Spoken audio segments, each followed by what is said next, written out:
এইভাবে বৃষ্টির শব্দ শুনতে একদমই মজা নেই। উপরে থাকবে টিনের চাল আর ঝুমঝুম একটা শব্দ। এভাবে কি কখনো আপনারা বৃষ্টির শব্দ শুনেছেন? আমি শুনেছি। জানালার পাশে দাঁড়িয়ে বৃষ্টির ফোঁটা গায়ে লাগানোর অনুভূতিটাই কিন্তু অন্যরকম। আর এর সাথে যদি এক কাপ লাল চা হয় তাহলে তো জমে একেবারে ক্ষীর। সো হ্যালো এভরিওয়ান, আসসালামু আলাইকুম। কেমন আছেন সবাই? আশা করছি অনেক অনেক ভালো আছেন।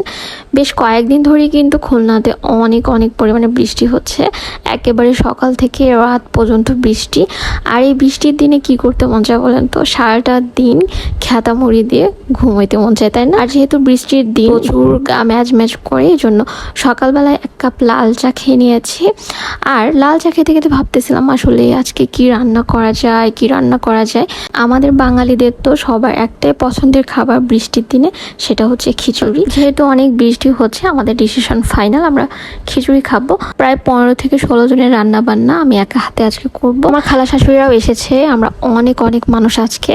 আর একা একা খাওয়ার থেকে সবাই মিলে বসে খাওয়ার মজাটাই কিন্তু অন্যরকম। এটার মতো শান্তি আসলে আর কিছু নেই। যে কথা সেই কাজ, রান্নাঘরে চলে আসলাম। রান্নাঘরে আসার পরে ডালটা ভেজে নিয়েছিলাম, দেন 15 মিনিটের মতো ভিজিয়ে রেখেছিলাম। আজ কিন্তু ভাইটাল চাল দিয়ে খিচুড়ি রান্না করবো। এই চালটা খেলে সহজ হজম হতে চায় না, পেটে একটু গ্যাস হয়, বাট এই চালের খিচুড়িটা কিন্তু খেতে অনেক মজা। তবে সিদ্ধ চালের খিচুড়িটা যে মজা না তা না, আমি কিন্তু সচরাচর সিদ্ধ চালের খিচুড়ি রান্না করি। আমার আম্মুর মুখে শোনা চাল ডাল এভাবে মিক্স করে যত বেশি মাখাবো তত নাকি খিচুড়িটা বেশি মজা হয়।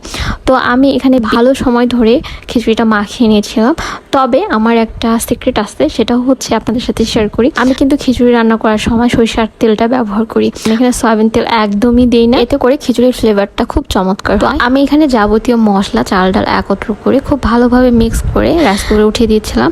আর এখানে আমি 3টা রাইস কুকার ব্যবহার করেছিলাম। প্রায় 15 থেকে 16 জনের রান্না বান্না, এটা কিন্তু একটা হাঁড়িতে পসিবল না। একটা হাঁড়িতে রান্না করতে গেলে হয় কি, ভাত সহজে ফুটতেও যাবে না, যেহেতু গ্যাসের চুলা, এটা খড়ির চুলা হতো, তাপটা চারিদিকে লাগতো, তাহলে কিন্তু ভালো হতো। তবে রাইস কুকার যখন আমি লাইন দিচ্ছিলাম, আসলে কারেন্টের প্রবলেম করতেছিল, লোড নিয়ে পারতেছিল না সবগুলো একসাথে, এজন্য আমি একটা রাইস কুকারে বসিয়ে দিয়েছিলাম। বাকি যে 2টা সেটা হচ্ছে চুলোর মধ্যে দিয়েছিলাম। আর এখানে আমার টোটাল 3টা হাঁড়িতে রান্না বান্না হয়েছে। তো যাই হোক, আলহামদুলিল্লাহ খুব ভালো হয়েছে ভাতটা। আর সাথে হচ্ছে মুরগির মাংস রান্না করেছিলাম। মাংসের মধ্যে কিন্তু চুই ঝালও দিয়েছিলাম। আসলে আমাদের এলাকায় কিন্তু, মানে আমার বাবার বাড়ি এলাকায় কিন্তু এখন চুই ঝাল তেমন একটা মানুষ খায় না। আমি কিন্তু চুই ঝাল খেতেই শিখি নাই, এখন হালকা হালকা খেতে পারতেছি। তারপর এটার মধ্যে কি স্বাদ আছে সেটা আমি বুঝি না। কথাটা শুনলে অনেকে হাসবে। আসলে আমার শ্বশুরবাড়ির এলাকার মানুষজনের তো খুবই পছন্দের এটা, চুই ঝালের জন্য খুলনা বিখ্যাত। চুই ঝাল ছাড়া তো মাংস রান্না জমেই না। আজকের ভিডিওটা এইখানে সমাপ্তি করছি। দেখা হবে নেক্সট কোনো ভিডিওতে। সবাই ভালো থাকবেন, সুস্থ থাকবেন। আল্লাহ হাফেজ, আসসালামু আলাইকুম।